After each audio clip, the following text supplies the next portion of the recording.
When we think of Adolf Hitler, we picture fiery speeches, brutal wars, and terrifying power. But what about his daily life? Outside of the spotlight, what did Hitler actually do all day?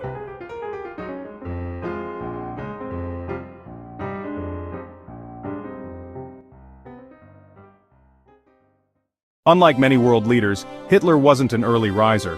He often stayed up until 3 or 4 a.m., watching movies, talking with close aides, or giving long, rambling monologues. Because of that, he usually woke up late in the morning, sometimes as late as noon. His staff would bring him tea or a vegetarian meal since Hitler avoided meat and alcohol. Afternoons were filled with military briefings. Hitler loved maps. He'd spend hours poring over them, moving pieces around like a chessboard. He was a notorious micromanager, obsessing over small details, from tank designs to troop movements. Generals often found it exhausting because Hitler trusted his own instincts more than his experts. When not in Berlin, Hitler preferred his mountain retreat, the Berghof. Evenings there were strange. He and his inner circle would drink tea, eat cake, and listen to his endless speeches about history, art, or even architecture. He rarely allowed music other than Wagner, his favorite composer, and everyone around him was expected to nod along. Disagreeing with Hitler could cost you everything. Hitler had unusual hobbies for a dictator. He adored dogs, especially his German shepherd, Blondie.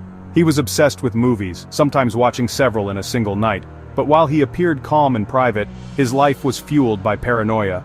He avoided alcohol and tobacco, convinced they would weaken him. He also lived on a bizarre vegetarian diet, claiming it gave him strength. By the end of World War II, Hitler's days shrank into a grim routine inside the Berlin bunker. He woke late, held desperate military meetings, then retreated into denial. He barely left underground, his health collapsing, until his final day in April 1945. Hitler's daily life wasn't glamorous. It was a mix of late mornings, endless monologues, and obsessive control. Yet from these strange routines, he directed a war that changed the world forever. So, does his odd daily routine surprise you? Or is it exactly what you'd expect from one of history's most infamous figures?